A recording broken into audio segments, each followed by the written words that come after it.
Что дальше? А дальше только на Марс. Un desvío de 30 millas a la izquierda. Cuidado. ¡Tenemos que descender a toda velocidad! ¡Corre, chaval!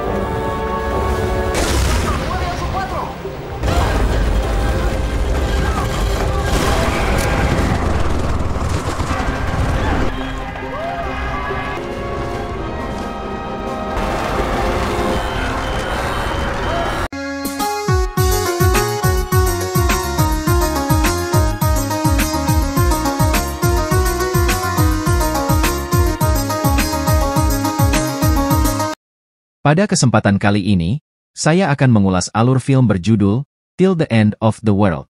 Film ini dirilis pada tahun 2018 lalu, dan dianggap sebagai salah satu film Asia terbaik, yang mengisahkan tentang petualangan bertahan hidup dan berhasil selamat dari kecelakaan pesawat di Antartika. Mereka kemudian harus menghadapi tantangan besar untuk bertahan hidup di tempat paling dingin di dunia.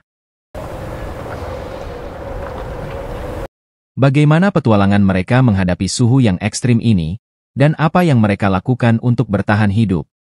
Tanpa berlama-lama lagi, mari kita mulai alur ceritanya. Film dimulai dengan terlihatnya pesawat yang sedang melintasi kutub selatan bumi, yaitu Antartika. Benua ini diselimuti salju yang begitu tebal, bahkan gunung-gunung tertinggi pun terkubur dalam dinginnya salju. Pesawat tersebut membawa beberapa penumpang, termasuk Wu Fuchun, Jing Rui, dan Natasha. Wu Fuchun adalah seorang pengusaha penyelenggara acara, sementara Natasha adalah sekretarisnya. Di sisi lain, Rui berpartisipasi sebagai pemandu di Antartika. Mereka terbang ke Antartika dengan tujuan mempromosikan perusahaan Wu Fuchun yang berencana mengadakan acara pernikahan di Antartika. Mereka menganggap ide bisnis ini sangat menjanjikan karena unik dan belum pernah dilakukan sebelumnya. Awalnya, perjalanan mereka tampak menyenangkan. Namun, tidak lama kemudian, cuaca berubah drastis, seolah-olah akan terjadi badai besar.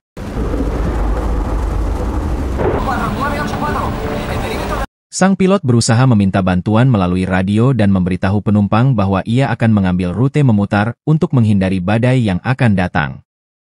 Sayangnya, badai datang begitu cepat sehingga mereka tidak dapat menghindar, dan pilot terpaksa melakukan penyelamatan darurat.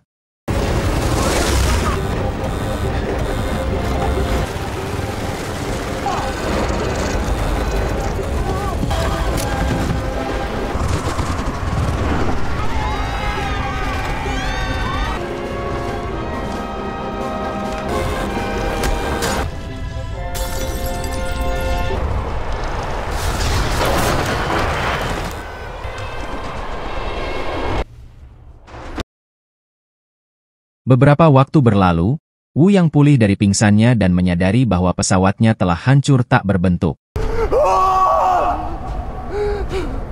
Sementara itu, terlihat bahwa Natasha dan Rui juga berhasil selamat dari kecelakaan tersebut.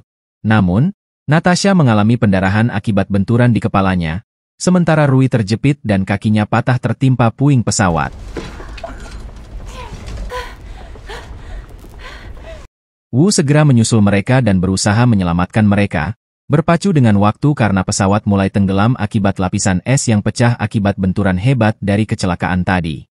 Akhirnya, mereka bertiga berhasil keluar sebelum pesawat benar-benar tenggelam.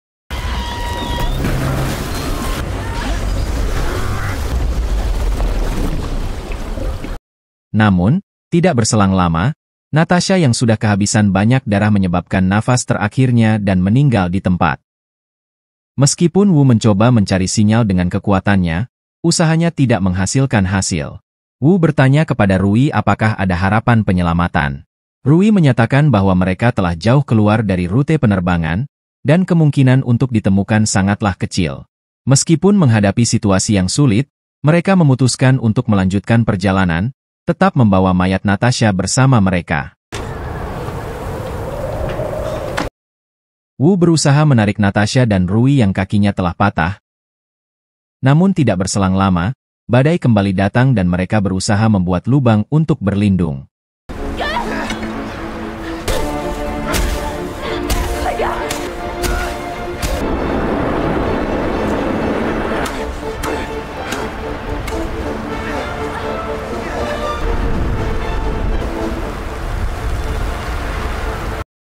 Setelah badai reda, Wu mencoba menaiki bukit untuk mencari sinyal.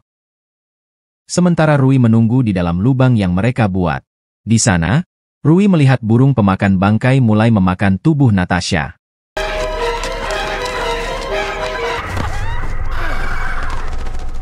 Beruntungnya, Wu datang dan mereka menguburkan Natasha sebelum melanjutkan perjalanan dengan penuh kesulitan. Wu menggendong Rui yang kakinya telah patah.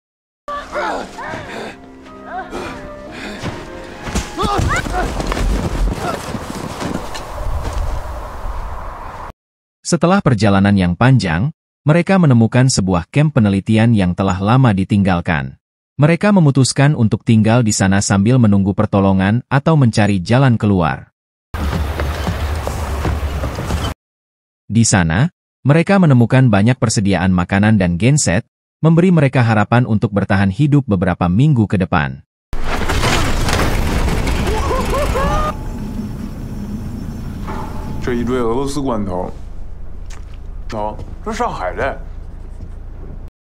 Saat melakukan pemeriksaan terhadap barang-barang mereka, mereka menemukan sebuah jurnal. Dari jurnal tersebut, mereka mengetahui adanya sebuah stasiun penelitian yang berjarak 20 km dari kamp yang sedang mereka tempati. Namun, kendala yang muncul adalah ketidakpahaman mereka terkait lokasi kamp penelitian tersebut. Meskipun mencari seperti mencari jarum di tumpukan jerami, mereka mulai melakukan perjalanan puluhan kilometer untuk mencari bantuan.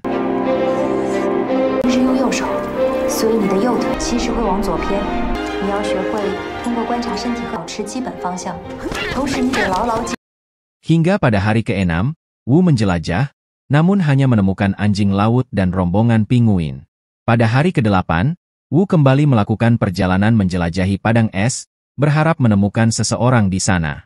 Saat Wu sedang pipis, tiba-tiba tebing itu runtuh, memaksa Wu berlari untuk menyelamatkan diri sambil memasang celana.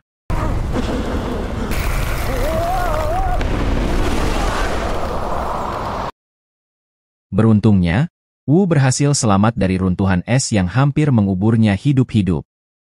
Tidak terasa sudah 15 hari mereka terjebak di antara tika, dan persediaan makanan mereka sudah menipis. Mereka pun menggunakan bangkai makanan yang ditemukan oleh Wu. Namun, karena memasak dengan bahan seadanya, mereka berdua tidak bisa memakan bangkai burung tersebut. Tidak terasa sudah 18 hari mereka berada di sana. Pada hari itu, Wu memiliki ide menggunakan tongsis yang ia bawa untuk memancing ikan. Tanpa disangka, ide tersebut berhasil, dan dia berhasil mendapatkan seekor ikan.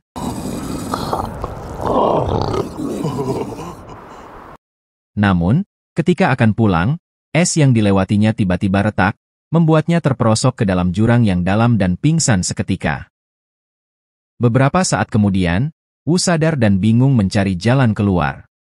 Meskipun demikian, dia tidak menyerah begitu saja dan terus mencari jalan keluar, melewati jalan yang dingin dan gelap. Sudah 2 hari terjebak di sana, ia mulai khawatir akan keadaan Rui. Jika ia mati di sini, siapa yang akan merawat Rui yang tidak bisa apa-apa, karena kaki Rui belum sembuh.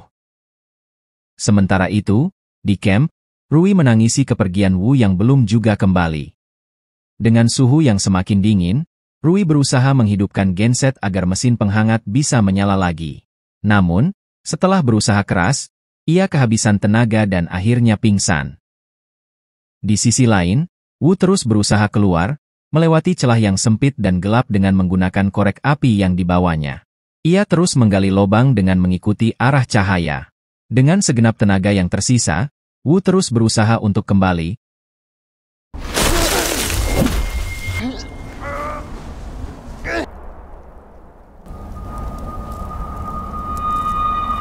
Dan akhirnya Wu sampai di kamp untuk menemui Rui.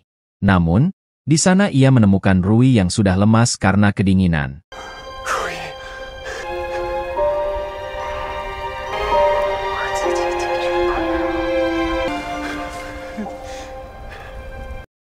Wu segera membawa Rui masuk dan berusaha menghangatkan Rui yang mengalami radang dingin.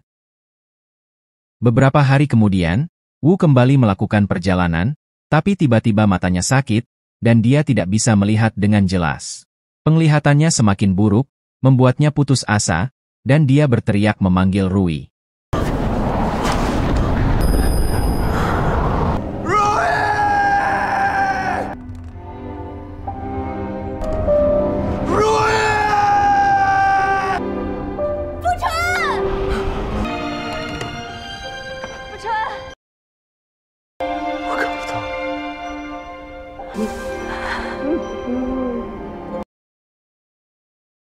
Dari situlah, perasaan satu sama lain mulai tumbuh. Rui merawat Wu dengan penuh kasih sayang, sementara Ruhi menjelaskan bahwa mata Wu terasa sakit itu dikarenakan es yang memantulkan 95% cahaya matahari. Rui berjanji bahwa dalam beberapa hari mendatang, mata Wu akan sembuh. Namun, karena tidak ada kacamata yang bisa dipakai, Ruri memberikan BH-nya kepada Wu untuk dijadikan kacamata. 胸有多大，舞台就有多大。 Ketika mereka sedang bercerita, tanpa sengaja, Wu memperhatikan dada Rui, yang ternyata Rui salah paham. Wu melihat patung dewa yang dipakai oleh Rui dan berdoa padanya. Keesokan harinya, Wu melanjutkan pencarian dengan menggunakan BH Rui sebagai kacamata. Saat istirahat, Wu melihat ikan-ikan kecil yang sedang dikejar oleh seekor paus besar, dan tiba-tiba terjadi ledakan besar yang membuatnya tenggelam.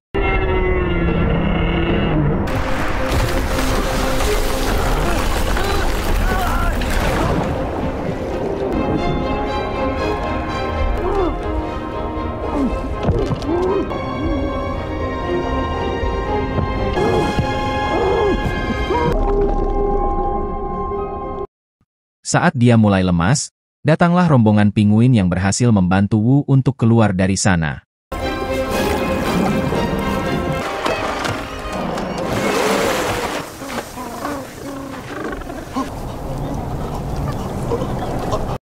Dengan sisa tenaga yang ada, sambil menahan dingin, Wu berjalan kembali ke camp dengan tubuh setengah membeku.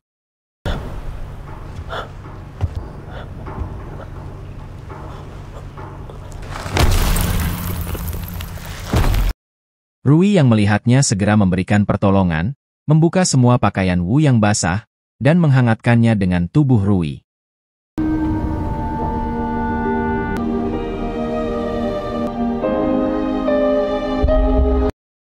Tidak terasa sudah 48 hari mereka berada di Antartika, dan mereka mulai berdamai dengan keadaan, dan menikmati waktu bersama.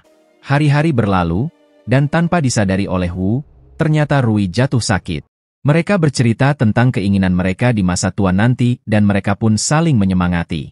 Semakin hari, rasa cinta di antara mereka semakin besar, sehingga Wu memutuskan untuk melamar Rui dan melangsungkan pernikahan mereka berdua saja.金如意，你愿意在这个世界的尽头？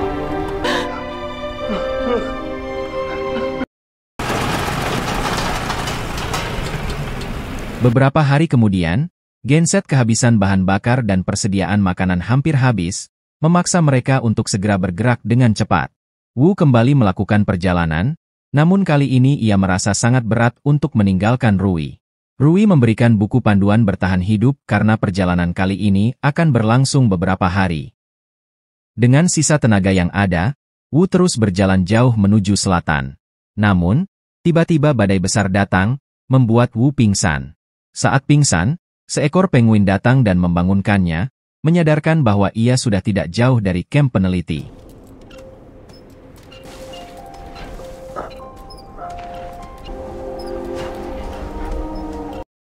Tanpa pikir panjang, Wu memukul tong untuk meminta bantuan.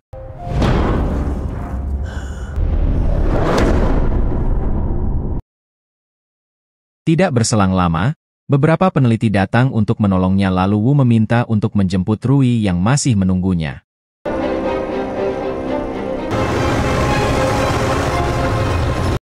Sesampainya di camp yang ditempati oleh Rui, tidak disangka gunung es yang ada di belakang camp Rui berada tiba-tiba runtuh dan menghancurkan tempat tersebut.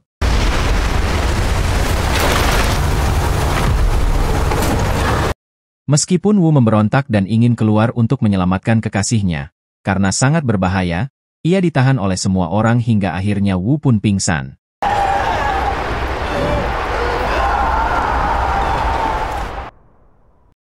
Selama pingsan, Wu bermimpi tentang momen indah yang dijalani bersama Rui. Setelah sadar, ia teringat akan sebuah tempat yang pernah mereka kunjungi bersama Rui.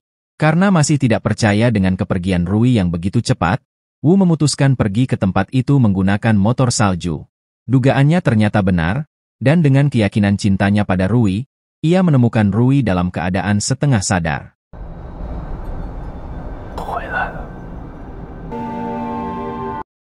Mereka sangat bahagia sambil menikmati indahnya pemandangan malam. Akhirnya, film ini berakhir dengan kebahagiaan.